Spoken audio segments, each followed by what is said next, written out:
नमस्कार दोस्तों, हमारे चैनल डिवोटीज डेस्टिनेशन में आप सभी का स्वागत है।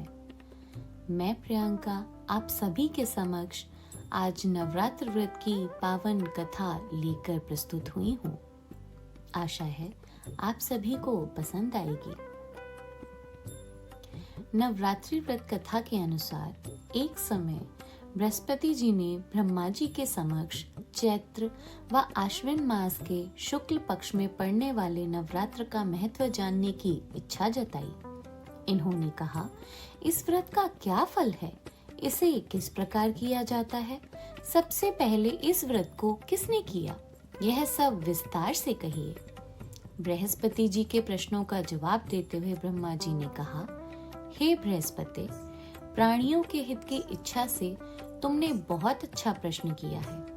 जो इंसान मनोरथ पूर्ण करने वाली माँ दुर्गा, महादेव, सूर्य और नारायण का ध्यान करता है वह धन्य है। यह नवरात्र व्रत संपूर्ण कामनाओं को पूर्ण करने वाला है। इस व्रत को करने से पुत्र सुख, धन, विद्या और सुख मिलता है। इस व्रत को करने से रोग दूर हो जाते हैं, घर में समृद्धि की वृद्धि होती है, बंध्या को पुत्र प्राप्त होता है, समस्त पापों से छुटकारा मिल जाता है। जो मनुष्य इस नवरात्र व्रत को नहीं करता वह अनेक दुखों को भोगता है। यदि व्रत करने वाला मनुष्य सारे दिन का उपवास ना कर सके तो एक समय भोजन करे और 10 दिन बांधवों सहित नवरात्र व्रत की कथा का श्रवण करे। हे बृहस्पति, जिसने पहले इस महाव्रत को किया है वह कथा मैं तुम्हें सुनाता हूँ। ब्रह्मा जी आगे कहते हैं, प्राचीन काल में मनोहर नगर में पीठत नाम का एक अनाथ ब्राह्मण रहता था। वह माँ दुर्गा का भक्त था। उसने संपूर्ण सद्गुणों से युक्त सुमति नाम की एक अत्यंत सुंदर कन्या उत्पन्न हुई। वह कन्या अपने पिता के घर में अपनी सहेलियों के साथ क्रीड़ा करती हुई इस प्रकार बढ़ने लगी जैसे शुक्ल पक्ष में चंद्रमा की कला बढ़ती है। उसका पिता प्रतिदिन जब दुर्गा की पूजा करके होम किया करता वह उस समय नियम से वहां उपस्थित रहती। एक दिन सुमति भगवती के पूजन में उपस्थित नहीं हुई। उसके पिता को पुत्री की ऐसी असावधानी देखकर क्रोध आया और वह पुत्री से कहने लगा, अरे दुष्ट पुत्री, आज तूने भगवती का पूजन नहीं किया, इस कारण मैं किसी कुष्ठ रोगी या दरिद्र मनुष्य के साथ तेरा विवाह करूंगा। पिता की बात सुनकर सुमति को बड़ा दुख हुआ और वह पिता से कहती है, हे पिता, मैं आपकी कन्या हूँ तथा सब तरह आपके अधीन हूँ। जैसी आपकी इच्छा हो वैसा ही करो। चाहे राजा से, चाहे कुष्ठी से, चाहे दरिद्र से, जिसके साथ चाहो मेरा विवाह करना चाहो कर दो, पर होगा वही जो मेरे भाग्य में लिखा है। क्योंकि कर्म करना मनुष्य के अधीन है पर फल देना ईश्वर के अधीन है। कन्या की निर्भयता से कहे हुए वचन सुन उस ब्राह्मण ने क्रोधित हो अपनी कन्या का विवाह एक कुष्ठी के साथ कर दिया और अत्यंत क्रोधित हो पुत्री से कहने लगा, हे पुत्री, अपने कर्म का फल भोगो, देखें भाग्य के भरोसे रहकर क्या करती हो। पिता के ऐसे कटु वचनों को सुन सुमति मन में विचार करने लगी, अहो, मेरा बड़ा दुर्भाग्य है जिससे मुझे ऐसा पति मिला। इस तरह अपने दुख का विचार करती हुई वह कन्या अपने पति के साथ वन में चली गई और डरावने कुशायुक्त उस निर्जन वन में उन्होंने वह रात बड़े कष्ट से व्यतीत की। उस गरीब बालिका की ऐसी दशा देख देवी भगवती ने पूर्व पुण्य के प्रभाव से प्रकट हो सुमति से कहा, हे दीन ब्राह्मणी, मैं तुझसे प्रसन्न हूँ, तुम जो चाहो सो वरदान मांग सकती हो। भगवती दुर्गा का यह वचन सुन ब्राह्मणी ने कहा, आप कौन हैं? वह सब मुझसे कहो। ब्राह्मणी का ऐसा वचन सुन देवी ने कहा कि मैं आदिशक्ति भगवती हूँ और मैं ही ब्रह्म विद्या व सरस्वती हूँ। प्रसन्न होने पर मैं प्राणियों का दुख दूर कर उनको सुख प्रदान करती हूँ। हे ब्राह्मणी, मैं तुझ पर तेरे पूर्व जन्म के पुण्य के प्रभाव से प्रसन्न हूँ। तुम्हारे पूर्व जन्म का वृतांत सुनाती हूँ, सुनो। तू पूर्व जन्म में निषाद की स्त्री थी और अति पतिव्रता थी। एक दिन तेरे पति निषाद ने चोरी की। चोरी करने के कारण तुम दोनों को सिपाहियों ने पकड़ लिया और जेल खाने में कैद कर दिया। उन लोगों ने तुझको और तेरे पति को भोजन भी नहीं दिया। इस प्रकार नवरात्र के दिनों में तुमने न तो कुछ खाया और न ही जल पिया। इस प्रकार 9 दिन तक नवरात्र का व्रत हो गया। हे ब्राह्मणी, उन दिनों में जो व्रत हुआ, इस व्रत के प्रभाव से प्रसन्न होकर मैं तुझे मनोवांछित वर देती हूँ। तुम्हारी जो इच्छा हो सो मांगो।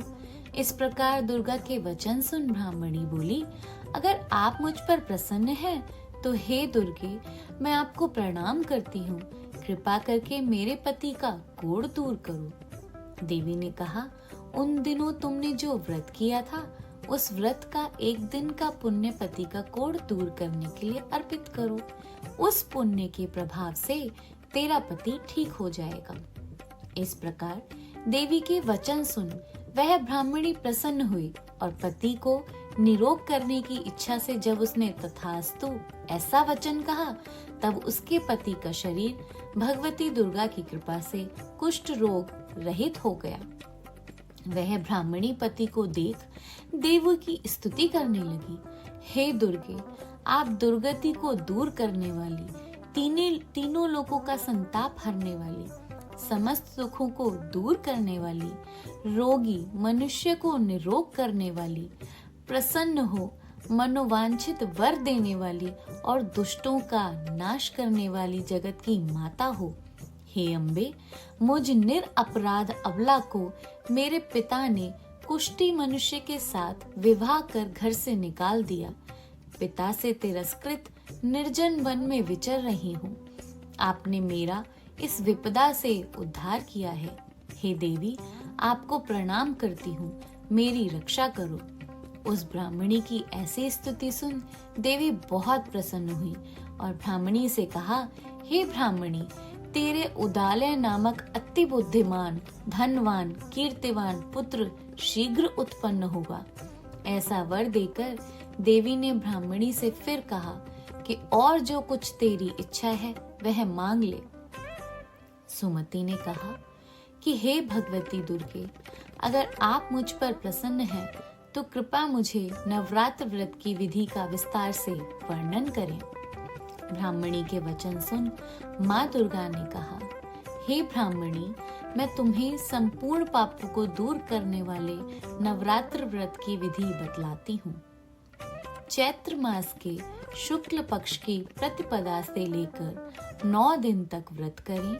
यदि दिन भर का व्रत न कर सके तो एक समय भोजन करें। शुभ मुहूर्त में घट स्थापन करें और वाटिका बनाकर उसको प्रतिदिन जल से सींचें। महाकाली, महालक्ष्मी और महासरस्वती की मूर्तियां स्थापित कर उनकी विधि सहित पूजा करें। बिजौरा के फल से अर्घ्य देने से रूप की प्राप्ति होती है। जायफल से अर्घ्य देने पर कीर्ति, दाख से कार्य की सिद्धि होती है, आंवले से सुख की प्राप्ति और केले से अर्घ्य देने से आभूषणों की प्राप्ति होती है। इस प्रकार पुष्पों व फलों से अर्घ्य देकर व्रत समाप्त होने पर 9वें दिन विधि विधान हवन करें। खांड, घी, गेहूं, शहद, जौ, तिल, बिल्व, नारियल, दाख और कदम्ब जैसी विभिन्न सामग्रियों से हवन करें। आंवले से कीर्ति की और केले से पुत्र की, कमल से राज सम्मान की और दाखों से संपदा की प्राप्ति होती है। खांड, घी, नारियल, शहद, जौ और तिल तथा फलों से होम करने से मनोवांछित वस्तु की प्राप्ति होती है। व्रत करने वाला मनुष्य इस विधि विधान से होम कर आचार्य को अत्यंत नम्रता के साथ प्रणाम करे और यज्ञ की सिद्धि के लिए उसे दक्षिणा दे। इस प्रकार बताई हुई विधि के अनुसार जो व्यक्ति व्रत करता है उसके सब मनोरथ सिद्ध होते हैं, इसमें तनिक भी संदेह नहीं है। इन 9 दिनों में जो कुछ दान आदि दिया जाता है उसका करोड़ों गुना फल मिलता है। इस नवरात्र व्रत करने से अश्वमेघ यज्ञ का फल मिलता है। हे ब्राह्मणी, इस संपूर्ण कामनाओं को पूर्ण करने वाले उत्तम व्रत को तीर्थ, मंदिर अथवा घर में विधि के अनुसार करें। ब्रह्मा जी बोले, बृहस्पति जी, इस प्रकार ब्राह्मणी को नवरात्रि व्रत विधि बताकर देवी अंतर ध्यान हो गई। अतः जो मनुष्य या स्त्री इस व्रत को भक्ति पूर्वक करता है वह इस लोक में सुख प्राप्त कर अंत में मोक्ष की प्राप्ति करता है। ब्रह्मा जी बृहस्पति जी से कहते हैं कि यह दुर्लभ व्रत महात्म्य है जो मैंने तुम्हें बताया है। ऐसा सुन बृहस्पति जी आनंद से प्रफुल्लित हो गए और कहने लगे कि हे ब्राह्मण, आपने मुझ पर अति कृपा की जो मुझे इस व्रत का महत्व सुनाया। ब्रह्मा जी बोले कि हे बृहस्पति, यह देवी भगवती संपूर्ण लोकों का पालन करने वाली है। इस महादेवी के प्रभाव को कौन जान सकता है। बोलो देवी भगवती की जय। आप सभी को हमारी कहानी पसंद आई हो तो हमारे चैनल को लाइक, शेयर, सब्सक्राइब जरूर करें। धन्यवाद।